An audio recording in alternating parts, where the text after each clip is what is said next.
Ono boy kaja. Ambe, ama yule ku.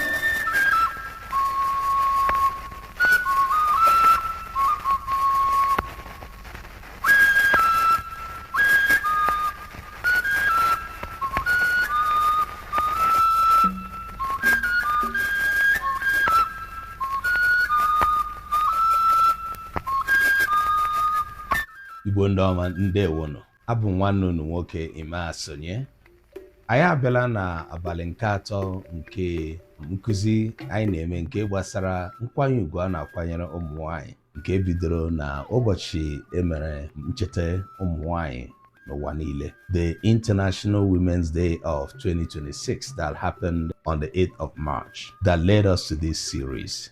And we are here once again to learn together. Igbo si agụghị ụzọ agụghị ọnụ, agbachi ọnụ nkịtị ya eruchie. Ya nwa mere anyị ji na-ekwupụta, we're happy to share knowledge with our people. And the knowledge we're sharing in this week as we come to the third day is about and the significant role our women, our mothers, our wives, our daughters should play, are expected to play towards the preservation of our language heritage and our cultural heritage. N'ụbọchị mbụ egosiri m anyị etu ndị Igbo ji nwee a vested interest in the birthing of a female child. We can say yes, that the women are so statutorily important.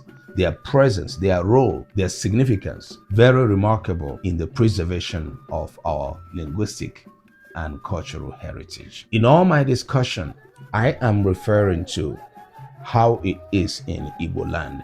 Yanwa ka anyị jiri kpọọ ọya omenala. Omenala bụ ihe na-eme n'ala.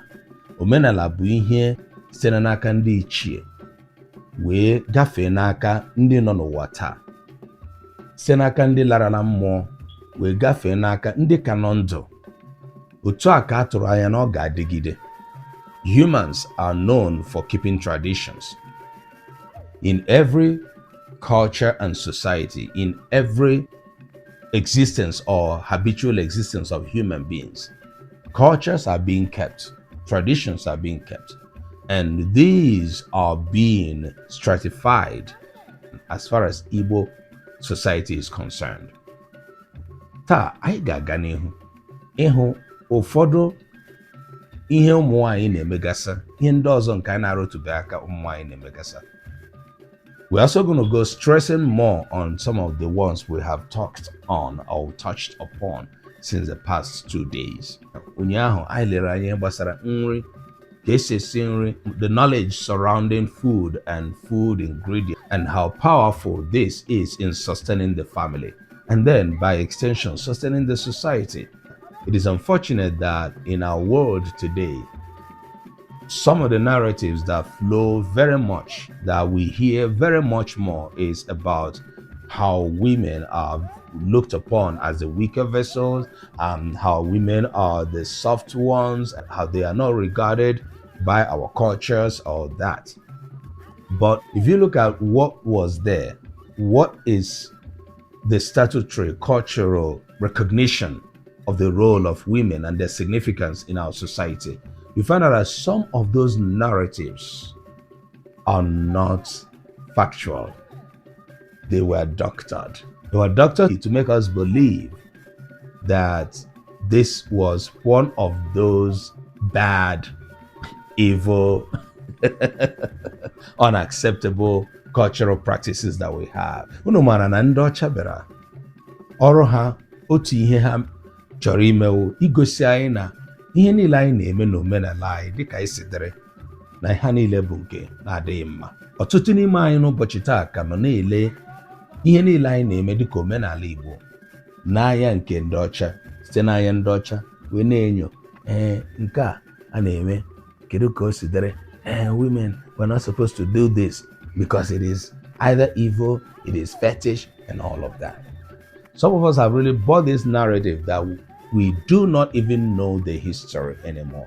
And also because we don't even go back to the history to read to study, to understand how it was and how it should have been if our world was left to be the way it was. Ndị nna anyị, they play a very huge role in maintaining peace in the society. One of the most significant aspects of women's approach to everything in life is the non-violent approach that we talk about. Now, if we look at the relationship between man and woman, we know that culturally from the beginning, Chukwu okike kere nwoke na nwanyị gosi ụzọ nwoke na nwanyị ga-eji biri maọbụ nọrọ wee na-emekọrịta ihe. You find out the ideology of dependency on both. But in this, the way that women carry out their roles to maintain the cultural practices and pass them down to the children is so amazing. It does not matter how it has been painted. You find out that when you get there, you still stumble.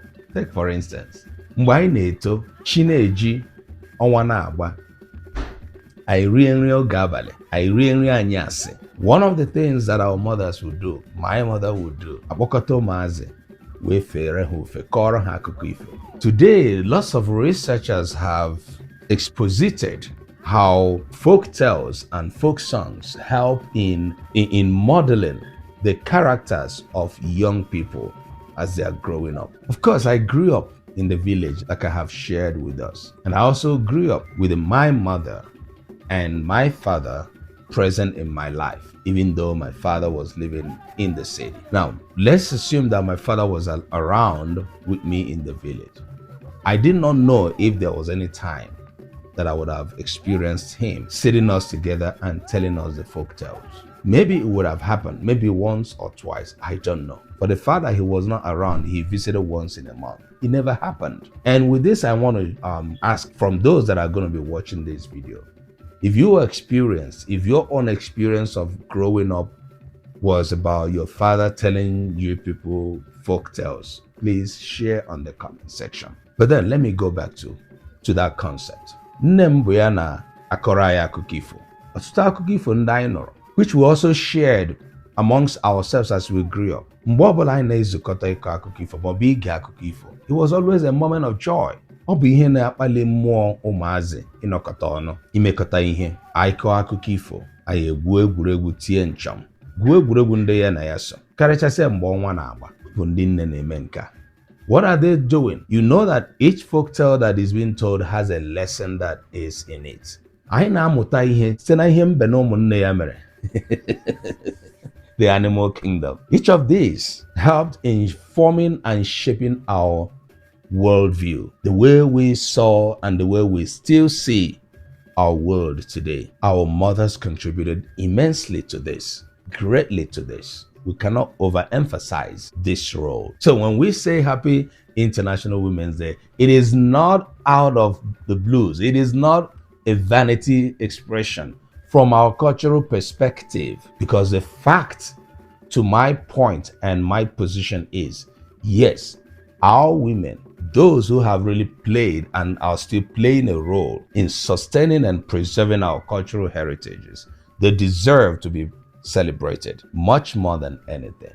They deserve to be celebrated. Ụzọ ọzọ na ebe ọzọ m ga-achọ ịrụtụ aka bụ ịrụ ọrụ ugbo, which I touched a little bit when I was talking about food and how we cook food. Today, we know that the concept of farming is something that is even like becoming a thing of the past in our society. Mmekọrịta ihe anyị na-emekọrịta nke ndị ọcha butere anyị that we are now exposed in a modern world, which we attach a lot of significance and importance to. To some extent, sometimes we sit down to look at the negative impacts of this. One of them is in farming. And anyị mara n'ala Igbo, mgbe ọbụla a na-ekwu okwu ịrụ ọrụ, you cannot do this without the women, the roles they play. And so when we talk about farming, we talk about food production, we talk about productivity and also sustenance in our society. But just like our discussion, the theme of it is about the linguistic and cultural heritage, the preservation of this. Mgbe ị na-arụ ọrụ, mgbe ị na-aga ọrụ gị na nne gị, sometimes or many of the times, ọwụ na nna gị nọrọ n'ụlọ, unu aga ọrụ, whether ị ga-ịgba akpụ, ịkọ ji, ịkọ ede, na ihe niile a na-arụ n'ọrụ. There is a sense, there is a feeling that goes with this. Ọ na-ebute mmekọrịta ihe n'ezinụlọ that's so strong that never leaves you throughout your lifetime. N'ihi na nwaanyị bụ onye na-ahụ na mgbe ọbụla oge ọrụ ruru, ezinụlọ ga-enwe ọrụ ha ga-arụ. And I want to also bring my mother to spotlight again. My mother had to come back to the village to stay because there was a property that my father acquired that needed to be protected. From what I heard from my mother and my father, it was her decision to go back to the village to stay to make sure that the home is kept. While she was back home, we know that there are seasons and there are times on earth. Oge a na-eji aka ugbo ru, nwaanyị na-ama ọ ga-ebido gbawa nwoke okwe ma n'oge ọrụ erula. Ngwa kedu ebe anyị ga-asụ n'afọ a n'ihi na anyị na-eme crop rotation, or I don't know which one is the most appropriate. Is it shifting cultivation? When you farm in this land and then you leave it after a while to regain the manure, and you go to a different farmland to farm because there was plenty of land. Because there was plenty of land, sometimes the men have so much that even their small family will not be able to farm, and they hire labor. And most times, who are the people hired as labor? The women. So for there to be food production and for there to be the storage of food from one year to the other, you see a very important, significant role of the women. While men are charged or expected to be the ones through which the lineage is being preserved and sustained, women are the ones through which the society itself is being sustained and preserved, and the serenity and the sanctity of the society through their non-violence approach to everything that they do. Then I want to talk about maintaining justice. Ọtụtụ mgbe o nwere ndị na-etopụta bido kpawa arụ n'obodo mewe ihe na-adịghị mma. Mgbe mmadụ megidere ihe n'obodo akpọrọ ya ụmụ nwanyị, okwu ya agaala another level. That matter, nobody go put mouth again on it until women settle it. Even in today's world, when people think that they are beyond the society, okay, ha na-akpa ike, some people ga-etopụta ha adịzie ka ndị agaghị ejite ha ejite. Ọ bụrụ na ha kpagide ike ahụ akpọrọ ụmụ nwanyị, ha ga-ahọrọ otu ihe. Ị ga-agbapụ n'ụlọ ahụ, ị ga-agbapụ n'obodo ahụ, ma ọ bụ ga-ehụ ihe ọkụ ji ntị oke eme. The women have played very awesome and wonderful role in maintaining justice in the land. They don't need to be in a position of power because the power they wield is so much. Any woman culturally that understands the power they wield from the home, they don't need to scuttle for any position of power. Mgbe nwa okorobịa ọbụla ma ọ bụ nwa agbọghọbịa topụtara na-akpazi ike na-eme ihe na-adịghị mma, nwee ga-ejite ya, onye kwuo ya emechie ya ike ma ọ bụ onye kwuo ya kparịa ya, many of the times that is being put to a stop as soon as women get involved. N'ụbọchị ndị a anyị na-anụ akụkọ ndị na-egbu ụmụ nwaanyị ha elu ma ọ bụ na-akụ ụmụ nwaanyị ha ihe. Even some get to the point of being beating their mother or their father, which is an abomination. When this continues to happen and women get involved culturally, am I of today's women, the extent to which this is being really hallowed. But in our culture, women get involved. Either they come ada ma ọ bụ dịka ndị ndom. And whenever they get involved, that matter is settled once and for all, maintaining peace and tranquility and justice in the land.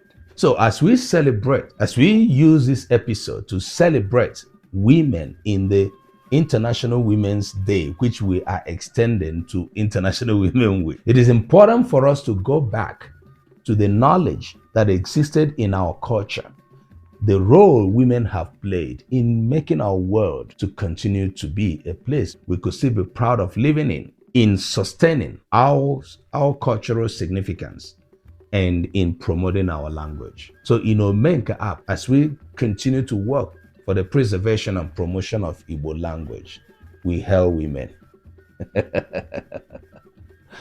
Anyị na-ewepụrụ n'aka, ya dịrị unu na mma. And we appreciate you for your role you've played so far in helping us, in raising us. Some of us that you could say, oh, or I mean, it is also because of the training we received from our mothers, even though they couldn't have done it without our fathers. But this is not about our fathers. It is about our women. So, mama. It's Okwamia. I got n'ụbọchị echi. Ndewo.